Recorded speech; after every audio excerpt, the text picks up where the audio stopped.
Hello, dear listeners. Welcome back to Voice Nest English. Today, I want to tell you a story that completely changed my life. A story about friendship, loneliness, unexpected feelings, and a marriage that was never supposed to be real. My name is Emma, and for most of my life, I believed love was something that happened to other people, not me. I was 28 years old. I had a stable job, a small apartment, a few close friends, and a life that looked perfectly fine from the outside. But the truth was, I was lonely. Very lonely. Every family gathering felt like an interview. When are you getting married, Emma? Don't wait too long. You need someone to take care of you. I heard those words so often that I could repeat them in my sleep. At first, I laughed them off. Then I started avoiding family events altogether. It was easier than explaining why I was still alone. The only person who never judged me was Daniel. Daniel had been my best friend for almost 10 years. We met during our first week at work. He was funny, kind, and somehow able to make every bad day feel better. We told each other everything, our failures, our dreams, our fears. There were no secrets between us. At least, that's what I thought. One rainy evening, Daniel called me unexpectedly. His voice sounded serious. "Emma, can we meet tonight?" I immediately knew something was wrong. Daniel never sounded nervous. Never. An hour later, we were sitting in our favorite coffee shop. The same corner table, the same warm lights, the same smell of fresh coffee. But something felt different. Daniel looked stressed. He kept rubbing his hands together, avoiding eye contact. Finally, he took a deep breath. "Emma, I need a favor." I smiled. How bad is it? For a moment, he laughed. Then his expression became serious again. Really bad. He explained everything. His grandmother was very sick. She had only one wish left, to see him married before she died.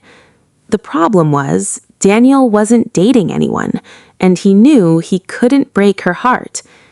Then he looked directly into my eyes and said the words that changed everything. "Emma, will you pretend to be my wife?" I stared at him, certain I had heard him wrong. "What?" He nodded. "I know it sounds crazy, but only for a few months, just until Grandma feels better." I should have said no.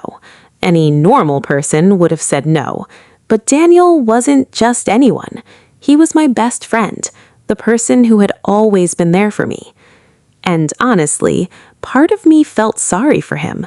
So after several minutes of arguing, I finally agreed. "Fine, but this is the most ridiculous thing we've ever done." Daniel smiled, the biggest smile I had seen in months. And suddenly, our fake marriage began. Neither of us knew it then, but that single decision was about to change both of our lives forever. To be continued in part 2. The next morning, I woke up and immediately remembered what I had agreed to. I was going to become Daniel's fake wife. Even saying those words inside my head felt strange. For 10 years, he had been my best friend. Now, I was supposed to wear a wedding ring, hold his hand, smile for family photos, and pretend we were in love. It sounded impossible. A week later, we visited his grandmother. Her name was Margaret. She was 83 years old, small, gentle, and far more observant than either of us expected. The moment we walked into her room, her face lit up. "Oh, Daniel, you finally found her." Then she looked at me with tears in her eyes and smiled, the kind of smile that instantly melts your heart. She reached for my hand. "Take care of my grandson. He pretends to be strong, but he's always needed someone. Something inside me shifted. I had never seen Daniel speechless before, but he couldn't say a word. For the next few weeks, we play our roles perfectly. Family dinners, weekend visits, holiday gatherings. Everywhere we went, people believed we were deeply in love. And strangely, the pretending became easier. Too easy. One evening, we were returning home after another family dinner. Rain started pouring from the sky. Within seconds, we were soaked. Daniel grabbed my hand. Run! We laughed like children as we raced across the empty street. Neither of us cared about the rain. Neither of us cared about getting wet. For those few moments, we were simply happy. When we finally reached my apartment building, we stood under the entrance roof, breathing heavily, laughing, looking at each other. Then something happened. Something neither of us expected. The laughter faded, but neither of us looked away, not for a second. For the first time, I noticed how handsome he really was. Not as my best friend, not as my fake husband, but as a man. A man I suddenly couldn't stop looking at. The realization terrified me because fake feelings were safe. Real feelings were dangerous. That night, I barely slept. Every memory replayed inside my mind. Every smile, every conversation, every moment we had shared over the last 10 years. And for the first time, I started asking myself a question I had never asked before. What if I love him? The answer frightened me. Because if I truly loved Daniel, then our fake marriage was becoming a very real problem. The next few weeks became harder, much harder. Every time he touched my hand, my heart raced. Every time he smiled, I smiled back. Every time another woman looked at him, I felt jealous. And I hated it. Because Daniel still believed this was only an arrangement, a temporary lie, nothing more. One evening, while we were organizing old photographs for his grandmother, I found a picture from years ago, a company picnic. Daniel was standing beside me, his arm around my shoulder, both of us laughing. I stared at the photo, then at him, then back at the photo. Suddenly, I realized something shocking. I hadn't fallen in love with Daniel recently. I had been falling in love with him for years. I was simply too afraid to notice. But before I could decide what to do, everything changed. Because the very next day, I discovered a secret Daniel had been hiding from me, and it shattered my heart. I wasn't looking for answers. I wasn't trying to spy on him. But that afternoon, Daniel left his phone on the kitchen counter. A message appeared on the screen, and one name caught my attention. Rachel. My stomach tightened because I had never heard Daniel mention Rachel before. Not once. Not in 10 years. Then another message appeared, and this time I accidentally read part of it. Are you finally going to tell her the truth? The truth? What truth? My heart started pounding. Suddenly, 100 terrible thoughts filled my mind. Was Rachel his girlfriend? Had he been lying to me? Was our fake marriage hiding something much bigger? For the rest of the day, I couldn't focus. I couldn't think. I couldn't even look at Daniel properly. That evening, he noticed. Of course he noticed. He always noticed when something was wrong. Emma, are you okay? I wanted to lie. I really did. But I couldn't. Who is Rachel? The moment I asked, the color disappeared from his face.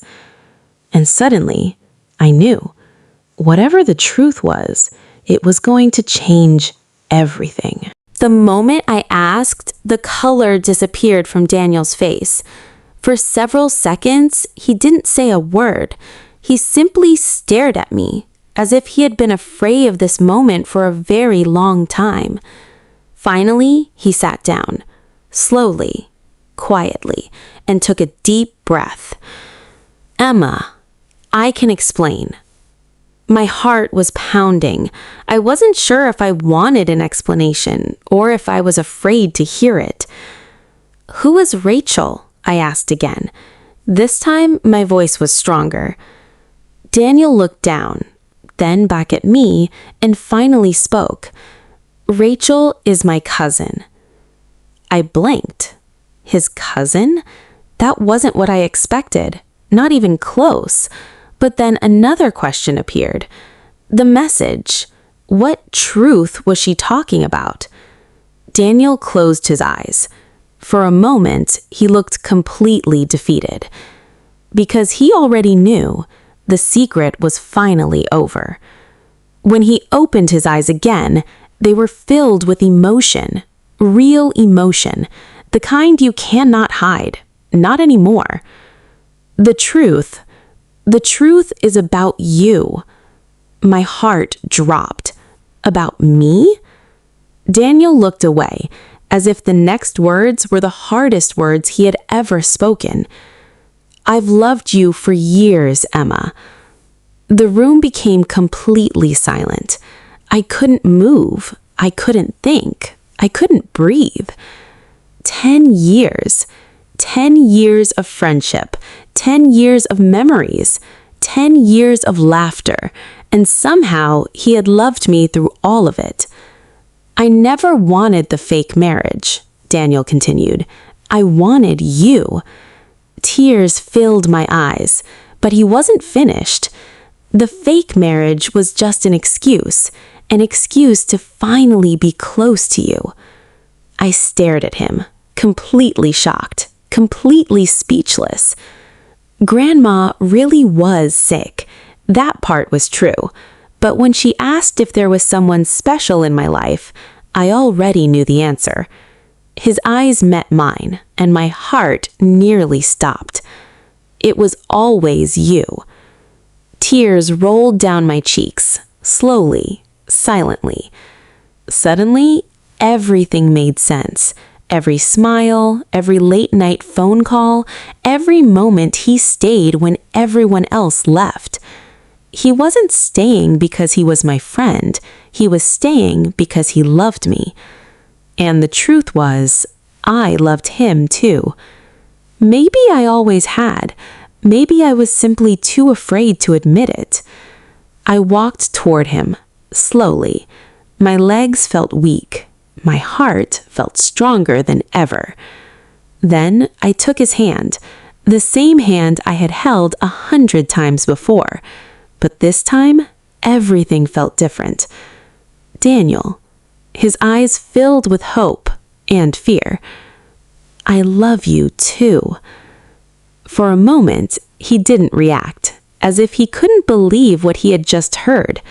Then he laughed, a nervous laugh, a relieved laugh, the happiest laugh I had ever heard. And suddenly, I was laughing too, through tears, through years of fear, through years of missed chances. Then Daniel pulled me into his arms, and for the first time, nothing about us was fake anymore. Not the marriage, not the feelings, not the future. 6 months later, we stood in front of our families, again, but this time for a real wedding. When I walked down the aisle, Daniel looked exactly the way he had looked at me for years, like I was the best thing that had ever happened to him. And maybe he was looking at the best thing that had ever happened to him, because I felt exactly the same. People often ask me when I fell in love with Daniel, and honestly, I don't know. Maybe it happened slowly. Maybe it happened all at once. Maybe love had been there from the very beginning, waiting patiently for us to notice. My name is Emma, and my fake husband became my real love. And sometimes The greatest love story begins with a lie and ends with the truth. The end.